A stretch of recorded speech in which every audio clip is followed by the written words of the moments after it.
given day. If you do come in last, you're kicked off the race unless it happens to be a non-elimination leg, in which you are spared, but you will be given an extra task the following day to do, that all but ensures your demise that day. So had you had the opportunity to see our race, you would have seen that we were the dark horses. We were that come from behind Cinderella story that no one expected to happen. We were error prone and chronically behind.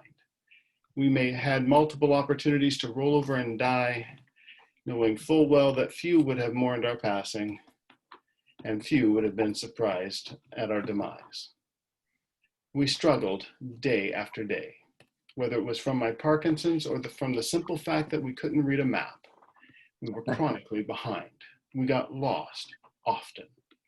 Never did we ever give you anyone any indication that we would ever be successful in this race. Early in the race, at the end of leg 3, after having come in last for the first time and narrowly avoiding being sent home, we sat down and had a conversation that went something like this. How in the world are we going to fix this? As we sat talking that evening, we came to a discussion of tattoos. How did we come to tattoos? Well, my son, Tim Jr., has a couple of tattoos, with one of them being a passage from the Christian scriptures. It's Psalms 46:10. It says 2 words, cease striving. As we discussed the word striving that evening, we realized that neither one of us really knew what it meant, so we did what we do these days and went to Mr. Google. If you Google the word striving, you'll find that it means to struggle or fight forcefully. It comes from the Old English meaning to contend, to quarrel, to fight. It has a bit of the Old French attached to it for the word strife. It is that freaked out, stressed out way of thinking that says, by God, I'm going to make this thing happen no matter what it takes. And we realized that this is how we had come into the race. We came in thinking that we were going to win this thing no matter what it took. Whatever challenges they gave us, we were going to do it. Whatever food they gave us to eat, we were going to eat it. And if you got in our way, we were going to run you down. Because the simple fact was, this mindset simply wasn't working for us. So it was there in leg 3 in Drumheller, Alberta, in the middle of Canada, that we made a decision. We decided that we were going to stop and start over. Not stop racing, but to stop this destructive mindset that we've gotten ourselves into. First of all, we realized that we were simply not having any fun. And we asked ourselves, how can you come this far, have had this much success, be given this kind of opportunity, and at the very least not be having fun in last place? For you see, folks, we had beat out over 10,000 other teams had signed up to be a part of season 1 of the Amazing Race Canada. And we had beat 9,991 of them out. So that meant that there were at least 9,991 other teams who would have been more than willing to take our place in last place had they been given the opportunity. But we decided, and we made a decision, that we would start getting up every day and acknowledge the blessing that we had been given and continue on this journey and simply start having fun. Second, we decided that we were going to simply do our best. Now, I need you to stay with me here, because what I just said could be very easily misunderstood. It could come off sounding something like this. The Tims got themselves onto a really cool reality television show, discovered that they sucked, so they decided to start over, have fun, and simply do their best. It sounds a little simplistic. It sounds a little silly. It could sound a little like something losers would say. However, I want to remind you of a little proverb that you've all heard, and it goes something like this. Everything you ever really needed to know, you learned in kindergarten. Well, my kindergarten teacher was Mrs. Popovich. Mrs. Popovich and I would start off every day pretty much the same way. I would walk into class, she would look at me and say, Timmy, shut up. For you see, Timmy never had a problem talking, ever. Okay, well, that's a little bit of an overstatement, not much, but a little bit of an overstatement. What she would say often was this: Timmy, just do your best. Just do your best. And wasn't she right? In a world where we are continually told that we are not pretty enough, smart enough, that we don't have enough of this, or that we don't have enough of that, wasn't she right? I'm curious to know, throughout your careers, how many of you ever had a boss who would tell you, if you really care about your career here at Company X, you will show up every day and give me 100% effort, 110% effort. If you really care about advancing your career here, you will give 110%. It's a question for you. How many of you can give me 110% of anything? Don't raise your hands. Because no one can. No one can give me 110% of anything. The best any of us can ever give is our best, 100%. Parkinson's has brought this home to me in spades, folks. As you well know, no 2 days with Parkinson's looks the same. Some days I feel great. I feel like I can do almost anything that I want to do, and I can do it however I want. Then there are other days where I can hardly move, where I can't, that micrographia stuff, yeah, I need to check that out because my handwriting sucked before I got Parkinson's. You should see it now. It's ridiculous. But on good days, I can actually write. On bad days, I can't. On good days, I'll never keep up to Jimmy Choi, but on my bad days, I'm even further at the back of the bus. We know that Parkinson's brings home the reality that our best looks very different from one day to the next, from one moment to the next, most days. I had to learn to accept that my best looks different from day to day and learn to be content with that reality. After that conversation there in Alberta on leg 3 of the race, we made the decision to take the advice of a kindergarten teacher and get up every day and simply do our best, acknowledging that my best would look different every day of the race. I would like to suggest to you now that with our newfound frame of mind and our new Zen-like presence, that our gameplay radically changed. However, it did not. We continued to suck. But this is where the race taught us the meaning of the word perseverance. Perseverance is a great big long word that we don't use much anymore. It's because it's typically associated with bad things like Parkinson's. And once again, when we came across the word perseverance, we realized that Tim Jr. couldn't pronounce it and I didn't know what it meant. So back to Mr. Google we went. If you Google the word perseverance, you will find a definition something like this: to carry on in your course of action, even in the face of difficulty, with little or no evidence of success. To carry on in your course of action, even in the face of difficulty, with little or no evidence of success. Google that word and you will find that a definition of something like that, and alongside it, the faces of the Tims. For at no time did we ever give you any indication that we would ever be successful. In the end, perseverance simply means having a willingness to stay on your journey no matter what. And I want to repeat that for you. In the end, perseverance simply means having a willingness to stay on your journey no matter what. No matter how difficult it becomes, and no matter whether or not you feel or believe you will be successful. No matter what, you stay on the journey that you have been called to. These are the points that I discuss in my book, Perseverance. These are the 3 secrets we each need to learn in order to live your best. Number 1 is having the strength to simply do your best. Simply doing your best is not a silly statement. It is not an oversimplification. It is not a grudging, just getting by. It is not a bare minimum kind of settling for whatever we can manage. It's not a frustrated response where we throw up our hands and say, just do whatever you can. That is not what we're talking about here. But rather, living your best is a sober acknowledgement of what our strengths and weaknesses truly are. It is an honest evaluation of when we are merely being lazy, because I have days like that, and being willing to address that lack of effort. It is acknowledging when we are striving, that damn the torpedoes, full speed ahead attitude, blindly careening into the future, intent on forcing a result. It is when we acknowledge that yes, and this is most important, it is when we acknowledge that yes, in fact, we are doing our best. When we can say with confidence that we did show up, we left it all on the field of challenge.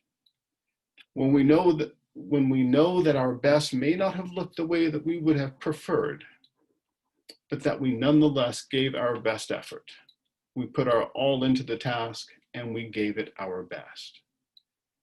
It's when we can step back from the noise and the crowd and say, yes, this is right and good, and it is enough for this moment. It is in these moments we recognize that we are, in fact, doing our best, that we discover contentment. Secret number 2 in living your best is having the courage to be content with what your best produces. Contentment, an emotional state of satisfaction drawn from being at ease in one situation. I ask this question a lot as I travel and speak to people, and I know that it is a loaded statement that can produce a lot of difficult emotions with Parkinson's. How can I be content when Parkinson's has taken this? How can I be content when I can no longer this because of Parkinson's? How can I be content when this disease leaves me exhausted, in pain, and depressed day after day? Well, while I can't address all of these questions in detail like I would like to today, I have attempted to answer these questions in my book, Perseverance. However, what I will say today is this, that an important component of living your best comes in the acceptance of what our best produces. When we evaluate our lives honestly, making the changes that we are aware of and that can be changed, when we accept the reality of the things that cannot be changed and find gratitude for all that we have been given, we will discover contentment and ease with our Parkinson's. This is not an easy road to walk, but it is an important secret of learning to live your best. Number 3, the third secret is the will to persevere. To carry on in your course of action, even in the face of difficulty, with little or no evidence of success.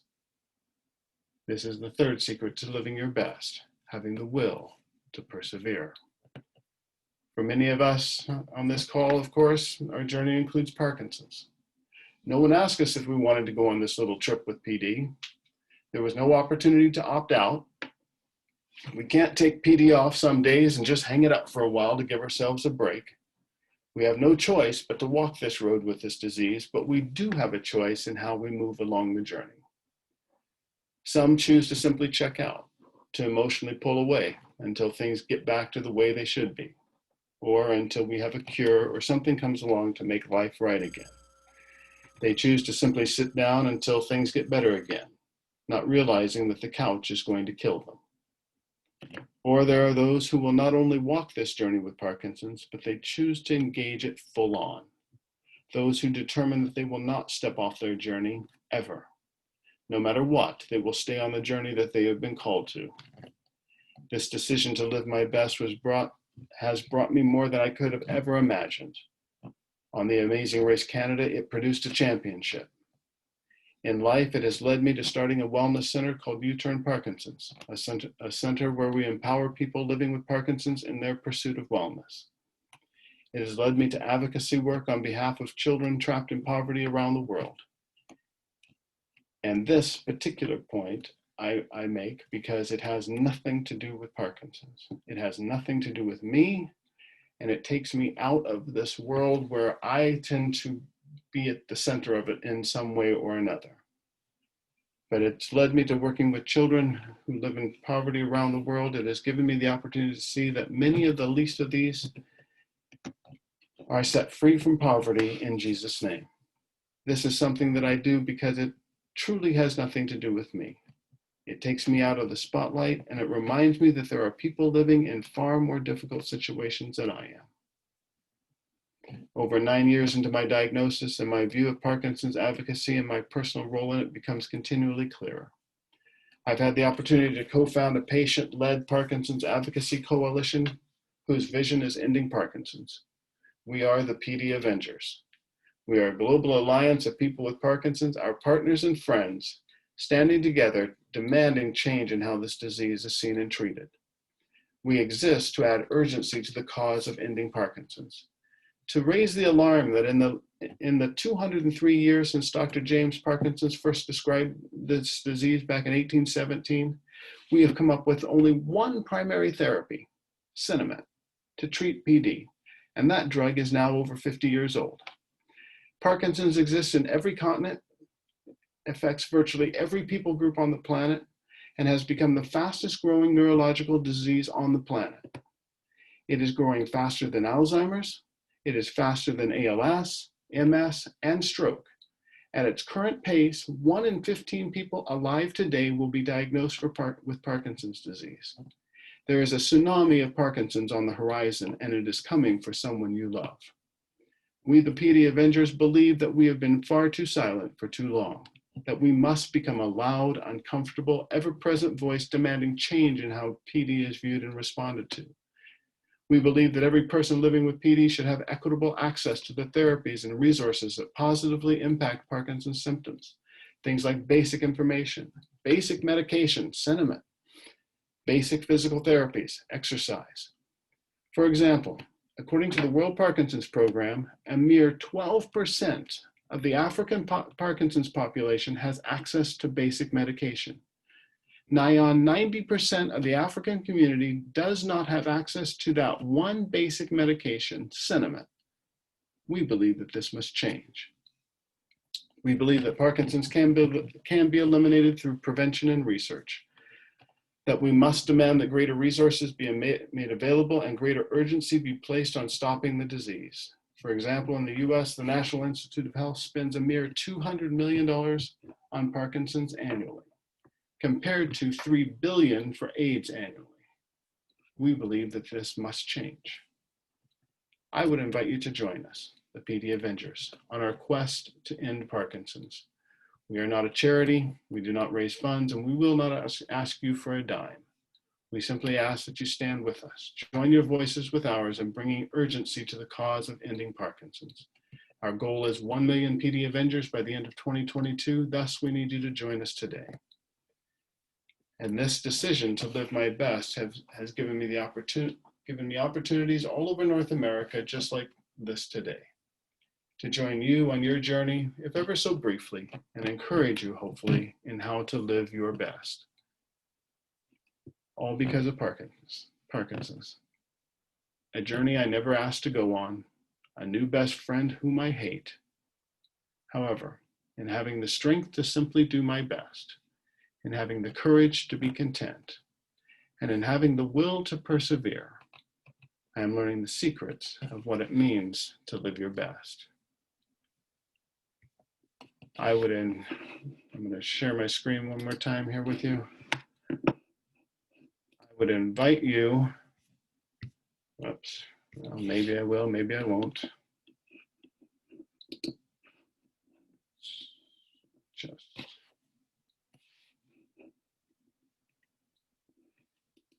one second here, sorry.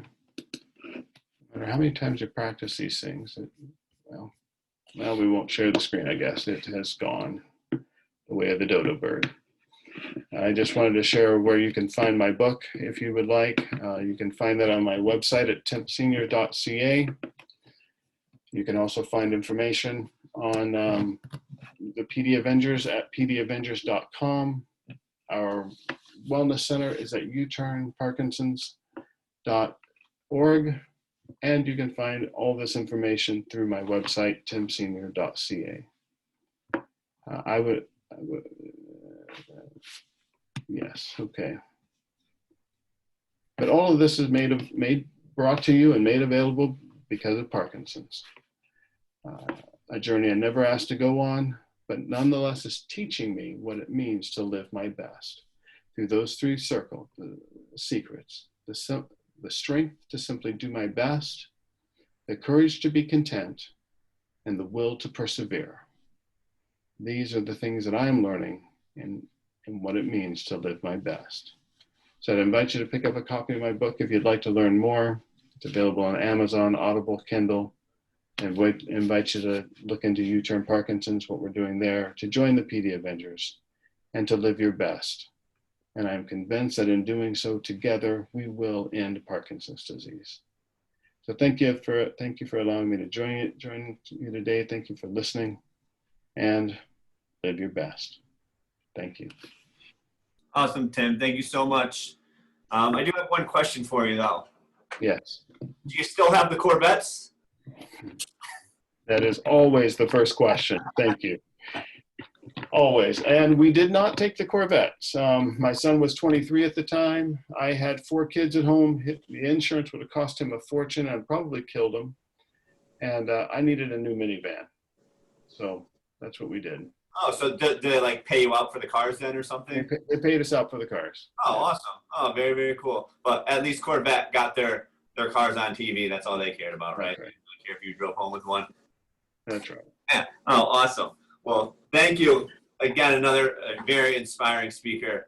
It's just, to me, it always goes to show, it's not what you can't do with Parkinson's, right? It's what you can do with Parkinson's. And, we now have seen a burpee champion and the Amazing Race Canadian winner, both having done it with Parkinson's disease. So just truly, truly amazing. And as you can see in the comments, people are clapping and cheering. So it's going to cut out on us here, Tim, but thank you so much. And we will send out all of Tim's information in our follow-up email so you can get all that great stuff that he just talked about. Thank you.